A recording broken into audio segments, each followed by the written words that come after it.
ഹോസ്പിറ്റലാണെന്ന് പോലും ഓർക്കാതെ അലറിക്കൊണ്ട് അവൻ തൻ്റെ മുടിയിൽ കൈകോർത്ത് വലിച്ചു. അവൻ ഭ്രാന്തനെ പോലെ ഉറക്കെ വീണ്ടും വീണ്ടും അലറി. ജിതൻ ചെറിയച്ഛൻ യദുവിൻ്റെ പ്രവൃത്തികൾ വേദനയോടെ നോക്കി നിന്നു. ആമി അവൻ്റെ ജീവിതത്തിലേക്ക് വന്നതിന് ശേഷം ഇതുപോലെ മുൻപും ആമി ഹോസ്പിറ്റലായപ്പോഴാണ് യദു ഇങ്ങനെ പെരുമാറിയിട്ടുള്ളത്. എപ്പോഴൊക്കെ ആമിക്കും കുഞ്ഞുങ്ങൾക്കും അപകടം സംഭവിച്ചിട്ടുണ്ടോ അപ്പോഴൊക്കെ അവൻ ഇതുപോലെ സ്വയം നിയന്ത്രണം നഷ്ടപ്പെട്ടിട്ടുണ്ട്. പലപ്പോഴും ആരും കാണാതെ മുറിയിലേക്ക് കൊണ്ടുവയ്ക്കുന്ന പല ടോയ്സും അവന് ജനിക്കാൻ പോകുന്ന പെൺകുഞ്ഞിന് വേണ്ടി അവൻ അത്രയേറെ ആഗ്രഹത്തോടെ കരുതി വെച്ചതാണ്. അത്രയേറെ ആ കുഞ്ഞിനെ ആഗ്രഹിച്ചത് കൊണ്ടാകാം അവന് സഹിക്കാൻ കഴിയാതായത്. ആ കുഞ്ഞിൻ്റെ വേർപാട് അവന് സഹിക്കാൻ കഴിയുന്നതിനും അപ്പുറമാണെന്ന് അവൻ്റെ പ്രവൃത്തിയിൽ നിന്ന് തന്നെ മനസ്സിലാക്കാം. യദുവിൻ്റെ പ്രവൃത്തികൾ സഹിക്കാൻ കഴിയാതെ അദ്ദേഹം കണ്ണുകൾ അടച്ചു. സ്വന്തം തലയിൽ കൈകോർത്ത് വലിച്ച് നിലവിളിക്കുന്നവനെ കാണാൻ കഴിയാതെ ചെറിയമ്മമാരെ കണ്ണുകൾ രണ്ടും മുറുക്കെ അടച്ചു. അപ്പോഴും ദേഷ്യവും സങ്കടവും നിയന്ത്രിക്കാൻ കഴിയാതെ തൻ്റെ കയ്യിൽ കിട്ടിയ ഫ്ലവർ വേസ് എടുത്തെറിയുന്ന യദുവിനെ ജിതൻ ചെറിയച്ഛൻ വേദനയോടെ നോക്കി നിന്നു. എന്നാൽ യദുവിൻ്റെ ശബ്ദം കേട്ട് അർജുനും നിവിനും അവിടെ എത്തിയിരുന്നു. അവരുടെ കൂടെ കുറച്ച് ഹോസ്പിറ്റൽ സ്റ്റാഫ്സും ഉണ്ടായിരുന്നു. ഒരു നിമിഷം അവൻ്റെ പ്രവൃത്തിയിൽ ഭയന്നുവെങ്കിലും ദേഷ്യത്തിൽ ഐസുവിൻ്റെ മുൻപിലുള്ള ഓരോ സാധനങ്ങളായി എറിഞ്ഞുടയ്ക്കുന്ന യദുവിനെ തടയാനായി അവർ മുന്നോട്ടാഞ്ഞു. എന്നാൽ അവരെ തടഞ്ഞുകൊണ്ട് ജിതൻ ചെറിയച്ഛൻ യദുവിൻ്റെ അടുത്തേക്ക് പോയി. അപ്പോഴും സ്വയം നഷ്ടപ്പെട്ടതുപോലെ ഓരോന്നെറിഞ്ഞുടയ്ക്കുന്ന അവൻ്റെ മുഖത്ത് ആഞ്ഞടിക്കുമ്പോൾ അദ്ദേഹത്തിൻ്റെ കണ്ണുകളും നിറഞ്ഞു നിന്നു. തൻ്റെ കവളിലെ പ്രഹരത്തിൽ അവൻ മാത്രമല്ല, ശബ്ദം കേട്ട് അവിടേക്ക് വന്ന ഡോക്ടർ കൂടാതെ മറ്റുള്ളവരും പകച്ചുപോയി. കാളിയാർമഠത്തിലുള്ളവരുടെ കണ്ണുകൾ നിറഞ്ഞുപോയി. മറ്റുള്ളവരെയെല്ലാം ജിതൻ ചെറിയച്ഛൻ ശിക്ഷിക്കാറുണ്ട് എങ്കിലും യദുവിനെ ഒന്ന് നോവിച്ചിട്ട് പോലുമില്ല. അദ്ദേഹത്തിന് സ്വന്തം മക്കളെക്കാൾ ഇഷ്ടം പോലും യദുവിനോടാണ്. അതിലാർക്കും പരാതിയുമില്ല. കവിളിൽ കൈവച്ചു മരവിച്ചു നിൽക്കുന്നവരെ കയ്യിൽ നിന്ന് ഫ്ലവേഴ്സ് വാങ്ങി അവനെ ചേർത്ത് പിടിക്കുമ്പോൾ യദു രണ്ടുപേരുടെയും കണ്ണുകൾ നിറഞ്ഞിരുന്നു. ഇപ്പോഴും ഒരു കുഞ്ഞു നഷ്ടപ്പെട്ടിട്ടുള്ളൂ. ആമിയും നിന്റെ മറ്റൊരു കുഞ്ഞും ഇപ്പോഴും നമ്മുടെ കൂടെയുണ്ട്. നിന്നെപ്പോലെ ആമിയും ഇതറിഞ്ഞാൽ ആകെ തകരും. അവളെ ആശ്വസിപ്പിക്കേണ്ടത് നീയാണ്. അത് നീ മറക്കരുത്. ചെറിയച്ഛൻ അത് പറഞ്ഞു കഴിഞ്ഞതും ഒരു കുഞ്ഞിനെ പോലെ യദു അദ്ദേഹത്തിൻ്റെ തോളിലേക്ക് ചാഞ്ഞു. അവൻ്റെ കണ്ണുകൾ അപ്പോഴും നിറഞ്ഞൊഴുകൊണ്ടിരുന്നു. എനിക്ക് സഹിക്കാൻ കഴിയുന്നില്ല ചെറിയച്ഛ, ഞാനൊന്ന് കണ്ടുകൂടെയില്ല. നിറകണ്ണുകളോടെ തന്നെ നോക്കി ഇടറിയ ശബ്ദത്തോടെ സംസാരിക്കുന്ന യദുവിനെ ആരും ഇതുവരെ കണ്ടിട്ടില്ല. എല്ലാവരും സങ്കടത്തോടെ യദുവും നോക്കി നിന്നു. ജിതൻ ചെറിയച്ഛൻ യദുവിനെ അവിടെയുള്ള ചെയറിലേക്ക് ഇരുത്തി. അദ്ദേഹത്തിൻ്റെ അടുത്തിരിക്കുമ്പോഴും അവൻ്റെ കണ്ണുകൾ നിറഞ്ഞു. പെട്ടെന്നാണ് പോക്കറ്റിൽ കിടന്ന ഫോൺ റിങ് ചെയ്യുന്നത് അവൻ അറിയുന്നത്. വേഗം കയ്യിലുള്ള ഫോൺ എടുത്ത് ചെവിയോട് ചേർക്കുമ്പോൾ ആ വിളിക്കുന്നത് രഘുരാജയാണെന്ന് അവന് ഉറപ്പുണ്ടായിരുന്നു. ഫോൺ ചെവിയോട് ചേർത്തതും രഘുരാജയുടെ അട്ടഹാസം യദുവിൻ്റെ ചെവിയിൽ മുഴങ്ങി. അതുവരെ കരഞ്ഞു കലങ്ങിയ കണ്ണുകളുമായിരുന്നവൻ്റെ മുഖം സെക്കൻഡുകൾക്കുള്ളിൽ ദേഷ്യം കൊണ്ട് പക കൊണ്ടും ചുവന്നു. നീ ഒരുപാട് ആഗ്രഹിച്ചു കാത്തിരുന്ന ദിവസമാണല്ലോ ഇന്ന്. പക്ഷേ എന്ത് ചെയ്യാം, 2 കുഞ്ഞുങ്ങളെ പ്രതീക്ഷിച്ചതാണ് എങ്കിലും ഒന്നിനെ നിനക്ക് നഷ്ടപ്പെട്ടില്ലേ? അല്ല, ഞാൻ നഷ്ടപ്പെടുത്തിയതാ മനഃപൂർവ്വം. ഞാൻ തുടങ്ങിയിട്ടുള്ളൂ യാദവാഗ്നേ. ഇനി നിൻ്റെ മറ്റേ കുഞ്ഞ്, പിന്നെ നിൻ്റെ ഭാര്യ, അങ്ങനെ നിൻ്റെ കുടുംബത്തിലുള്ള ഓരോന്നിനെയായി ഞാൻ നശിപ്പിക്കും. അങ്ങനെ എല്ലാവരും നഷ്ടപ്പെട്ട് നീ ഒരു അനാഥനാവും. സർവ്വതും തകർന്ന് നീ നിൽക്കുമ്പോൾ ഏറ്റവും അവസാനം നിന്നെയും. അഹങ്കാരത്തോടെ രഘുരാജ് ഗൗഡ പറയുമ്പോൾ ദേഷ്യം നിയന്ത്രിക്കാൻ കഴിയാതെ യദു തൻ്റെ മുഷ്ടി ചുരുട്ടി പിടിച്ച് കണ്ണുകൾ അടച്ച് ദേഷ്യം നിയന്ത്രിച്ചു. ഫോൺ കട്ട് ചെയ്തു. അപ്പോഴും അവനെയും അവൻ്റെ പ്രവൃത്തിയെയും നോക്കി നിൽക്കുകയാണ് ജിതൻ ചെറിയച്ഛൻ. എനിക്ക് അവസാനമായി എൻ്റെ കുഞ്ഞിനെ ഒന്ന് കാണണം, ചടങ്ങുകൾ നടത്തണം. അദ്ദേഹത്തെ നോക്കി ഉറച്ച ശബ്ദത്തോടെ അത് പറയുമ്പോൾ അവൻ്റെ വാക്കുകൾക്ക് വല്ലാത്ത കട്ടിയുണ്ടായിരുന്നു. ചുട്ടുപൊള്ളുന്ന അവൻ്റെ മനസ്സിന് അതൊരു ആശ്വാസമാകുമെന്ന് തോന്നിയതും ജിതൻ ചെറിയച്ഛനും അത് വേണമെന്ന് തോന്നി. ഐസുവിൻ്റെ ഡോറ് തുറന്ന് ഡോക്ടർ പുറത്തേക്ക് വന്നു. എല്ലാവരുടെയും ശ്രദ്ധ അവിടേക്ക് പോയതും ഡോക്ടർ യാദവിൻ്റെ അടുത്തേക്ക് എത്തിയിരുന്നു. അവരെ കണ്ടു ജിതൻ ചെറിയച്ഛനും മറ്റുള്ളവരും എഴുന്നേറ്റു നിന്നുവെങ്കിലും അതൊന്നും ശ്രദ്ധിക്കാതെ മറ്റെന്തോ ചിന്തിച്ചിരിക്കുകയായിരുന്നു യദു. എന്നാൽ ഡോക്ടർ അവരെ മറികടന്ന് യദുവിനടുത്തേക്ക് പോയി. സർ, ആമയുടെ വയറ്റിൽ നിന്ന് ആദ്യം പുറത്തെടുത്ത പെൺകുഞ്ഞിന് ഹാർട്ട് ബീറ്റ് ഉണ്ടായിരുന്നില്ല. അതുകൊണ്ടാണ് ആ കുഞ്ഞ് മരിച്ചു എന്ന് ഞങ്ങൾ ഉറപ്പിച്ചത്. എന്നാൽ കുറച്ചു മുൻപ് കുഞ്ഞിനെ ഒന്നുകൂടെ ചെക്ക് ചെയ്തപ്പോൾ ചെറിയ തോതിലുള്ള ഹാർട്ട് ബീറ്റ് അറിയുന്നുണ്ടായിരുന്നു. അതുവരെ ഡോക്ടർ പറയുന്നതെല്ലാം മിണ്ടാതെ കേട്ട് നിന്നവൻ അവരുടെ അവസാന വാക്കിൽ ഇരിക്കുന്നിടത്തു നിന്നും എഴുന്നേറ്റ് പ്രതീക്ഷയോടെ അവരെ നോക്കി. ഇപ്പം കുഞ്ഞിൻ്റെ ഹാർട്ട് ബീറ്റ് ഓക്കെയാണ്. ആ കുഞ്ഞിനെ ജീവനോടെ ഒരു കുറവുമില്ലാതെ തിരിച്ചു തന്നിരിക്കുമെന്ന് ഡോക്ടർ സാജൻ ഉറപ്പി തന്നിട്ടുണ്ട്.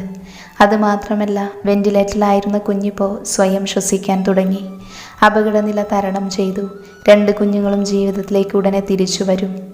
സാർ ആഗ്രഹിച്ചതുപോലെ തന്നെ സാറിൻ്റെ ഭാര്യയും കുഞ്ഞുങ്ങളും സേഫാണ്. ആത്മവിശ്വാസത്തോടെ ഡോക്ടർ പറഞ്ഞു നിർത്തുമ്പോൾ സന്തോഷം കൊണ്ട് യദുവിൻ്റെ കണ്ണുകൾ നിറഞ്ഞു വന്നു. ജിതൻ ചെറിയച്ഛനും ചെറിയമ്മമാരും സന്തോഷം കൊണ്ട് കരഞ്ഞുപോയി. എല്ലാവരും യദുവിനെ തന്നെ നോക്കി നിൽക്കുവാണ്. കണ്ണുകൾ നിറയുന്നതിൻ്റെ കൂടെ അവൻ്റെ ചുണ്ടിൽ വിരിഞ്ഞു വരുന്ന പുഞ്ചിരി മാത്രം മതിയായിരുന്നു അവർക്ക് അവൻ്റെ സന്തോഷത്തിൻ്റെ ആഴമളക്കാൻ. ഒന്നും ചിന്തിക്കാതെ ജിതൻ ചെറിയച്ഛൻ്റെ അടുത്തേക്ക് പോയി അദ്ദേഹത്തെ കെട്ടിപ്പിടിക്കുമ്പോൾ അവൻ്റെ ഉള്ളിൽ സന്തോഷം ചെറിയച്ഛനും ഒരു ചിരിയോടെ യദുവിനെ തന്നോട് ചേർത്ത് പിടിച്ചു. ഡോക്ടർ യദുവിനെ തന്നെ നോക്കി നിൽക്കുവാണ്. ഇതുവരെ കണ്ട യാദവജ്ഞയിൽ നിന്ന് വ്യത്യസ്തമാണ് ഇന്ന് അയാളുടെ പെരുമാറ്റം. ഗൗരവം അല്ലെങ്കിൽ ദേഷ്യം അതുമാത്രം നിറഞ്ഞു നിന്ന് ആ മുഖത്ത് നിന്ന് വേദനയും സങ്കടവും നിസ്സഹായതയും അവസാന ലോകം പിടിച്ചടക്കിയ സന്തോഷവും എല്ലാം കണ്ടു. പെട്ടെന്ന് ഹിമചെറിയമ്മ മുന്നോട്ട് വന്ന് ചോദിച്ചു, ഞങ്ങൾക്ക് ആമിയെയും കുഞ്ഞുങ്ങളെയും ഒന്ന് കാണാൻ പറ്റുമോ? നിറഞ്ഞ കണ്ണുകളോടെ ഹിമചെറിയമ്മ ചോദിക്കുമ്പോൾ എല്ലാവരുടെയും ശ്രദ്ധ അവിടേക്ക് പോയി. അത് ഇന്നൊരു ദിവസം എല്ലാവരും ഒന്ന് ക്ഷമിക്കണം. നാളെ എല്ലാവർക്കും കാണാം. കുഞ്ഞുങ്ങളെയും ആമിയെയും കാണാൻ കഴിഞ്ഞില്ലെങ്കിലും ആർക്കും കുഴപ്പമൊന്നുമില്ല എന്നറിഞ്ഞതിൽ എല്ലാവർക്കും സമാധാനം തോന്നി. ഡോക്ടർ പോയതും യദു ചെയറിലേക്കിരുന്ന് ഒന്ന് ശ്വാസമെടുത്തു. ഡോക്ടർ പോയതും യദു നേരെ പോയത് സേവ്യർ കിടക്കുന്ന ഐസുവിനടുത്തേക്കാണ്. അവിടേക്ക് പോകുമ്പോൾ തന്നെ കാണുന്നത് കരഞ്ഞു കലങ്ങിയ കണ്ണുകളുമായി നിൽക്കുന്ന ലച്ചുവിലേക്കാണ്. ഒരു വേള അവളിൽ തന്നെ യദുവിൻ്റെ കണ്ണുകൾ കുടുങ്ങി നിന്നു. കരഞ്ഞു വീർത്ത മുഖവും ക്ഷീണിച്ച അവശതയായ ശരീരവും അത് കാണി അവന് വല്ലാത്ത വേദന തോന്നി. നടന്ന ഐസുവിലേക്ക് വരുന്ന യദുവിനെ കണ്ടതും അതുവരെ കരഞ്ഞു തളർന്നു നിന്ന ലച്ചുവിൻ്റെ കണ്ണു തുടച്ചുകൊണ്ട് യദുവിൻ്റെ അടുത്തേക്ക് പോയി.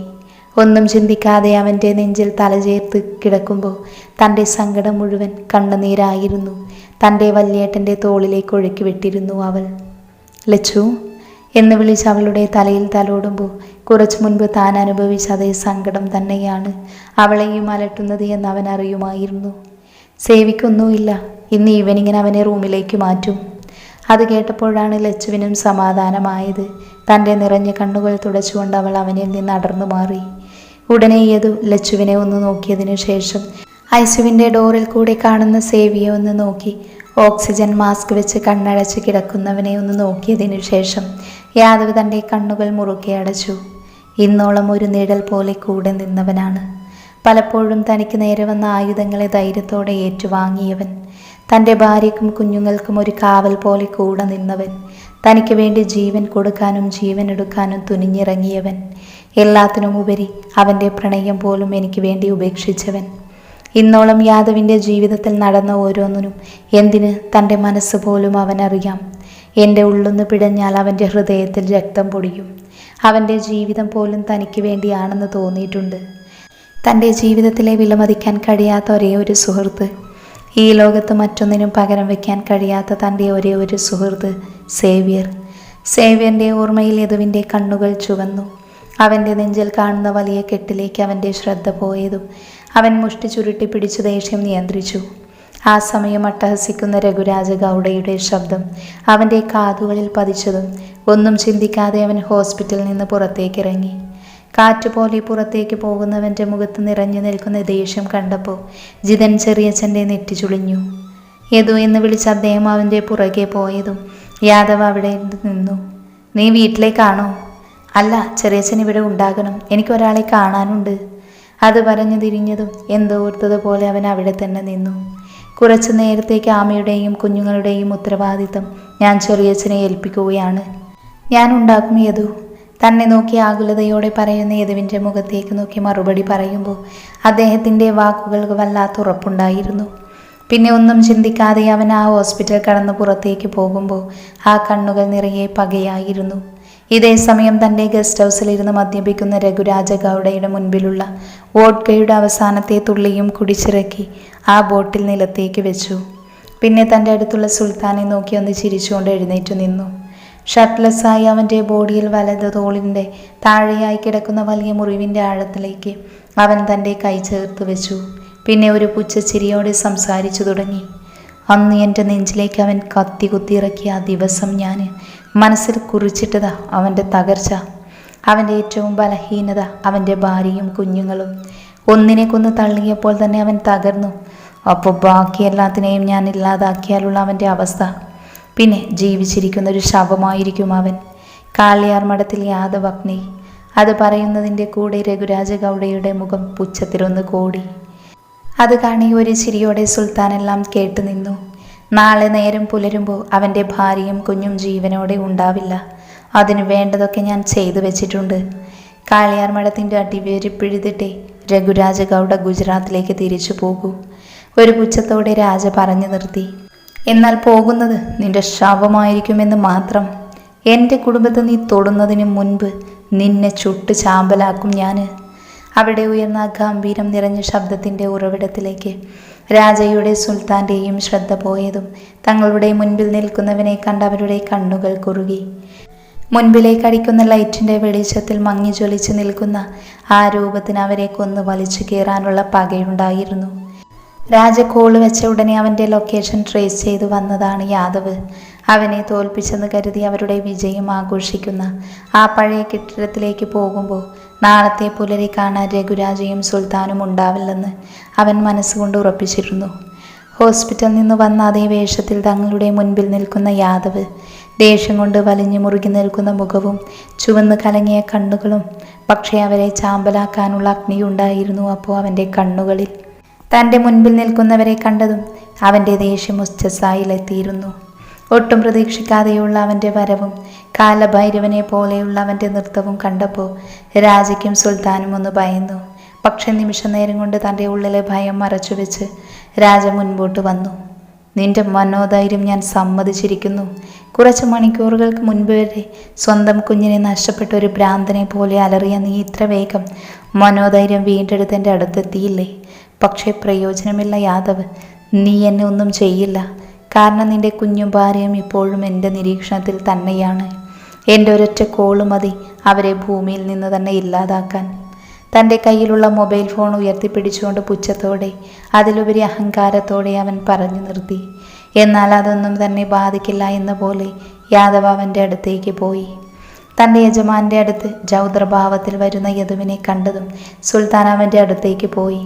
എന്നാൽ സെക്കൻഡുകൾക്കുള്ളിൽ അവിടെ ഒരു വെടിയൊച്ച ഉയർന്നതും ഒരു ശബ്ദത്തോടെ സുൽത്താൻ താഴേക്ക് വീണു. പെട്ടെന്നുണ്ടായ യദുവിൻ്റെ നീക്കത്തിൽ പകച്ചുപോയ രാജ തല ഉയർത്തി നോക്കുന്നതിന് മുൻപ് യദുവിൻ്റെ തോക്ക് അവൻ്റെ നെറ്റിയിൽ സ്ഥാനം പിടിച്ചിരുന്നു. ആദ്യം കണ്ണുകൾ സഞ്ചരിച്ചത് തന്നെ കൊല്ലാനുള്ള പകയോടെ നിൽക്കുന്ന യദുവിൻ്റെ മുഖത്തേക്കാണ്. ആ കണ്ണുകൾ നേരിടാൻ കഴിയാതെ അവൻ കണ്ണുകൾ അടച്ചു. എന്നാൽ പിന്നീട് അവൻ്റെ കണ്ണുകൾ സഞ്ചരിച്ചത് നിലത്ത് വീണ് കിടക്കുന്ന സുൽത്താൻ്റെ ശരീരത്തിലേക്കാണ്. ഇന്നോളം തൻ്റെ കൂടെ ഉണ്ടായവൻ, തൻ്റെ വലം കൈ. അതേ നിമിഷം തന്നെ യദുവിൻ്റെ തോക്ക് വന്ന് രാജയുടെ നെറ്റിയിൽ ഒന്നുകൂടെ അമർന്നു. സുൽത്താനിൽ നിന്ന് അവൻ്റെ കണ്ണുകൾ യദുവിൽ നിന്നതും ഒരു നിമിഷം രാജയുടെ ഉള്ളിൽ ഒരു അപായമണി മുഴങ്ങി. വന്യത നിറഞ്ഞു നിൽക്കുന്ന കണ്ണുകൾ, അതുവരെ അവൻ എന്താണെന്ന് അറിയാത്ത മരണഭയം സെക്കൻഡുകൾക്കുള്ളിൽ അവൻ്റെ കണ്ണുകളിൽ തെളിഞ്ഞു. അതിൻ്റെ ഫലമെന്നോണം കൃഷ്ണമണി വേഗത്തിൽ ചലിക്കാൻ തുടങ്ങി. എന്താ നിനക്ക് പേടിയാവുന്നുണ്ടോ രഘുരാജ ഗൗഡ? അത് പറയുന്നതിൻ്റെ കൂടെ യദുവിൻ്റെ മുഖത്ത് പുച്ഛം നിറഞ്ഞു. നീ അഹങ്കരിക്കേണ്ട യാദവ്, നിന്റെ ഭാര്യ. പറഞ്ഞു പൂർത്തിയാകുന്നതിന് മുൻപ് യദുവിൻ്റെ കൈ അവൻ്റെ മൂക്കിൽ ശക്തിയിൽ വന്നിടിച്ചിരുന്നു. മൂക്കിൻ്റെ പാലം തകർന്ന് രക്തം പുറത്തേക്കൊഴുകുമ്പോൾ സഹിക്കാൻ കഴിയാത്ത വേദനയോടെ തൻ്റെ മൂക്ക് പൊതിഞ്ഞു പിടിച്ചവൻ നിലത്തേക്കിരുന്നു. ഇനി ഒരിക്കൽ കൂടെ നിന്റെ ഓർമ്മയിലോ നാവിലോ എൻ്റെ കുടുംബം ഉണ്ടാവാൻ പാടില്ല. അതിന് നീ ഇനി ഉണ്ടായിട്ട് വേണ്ടേ?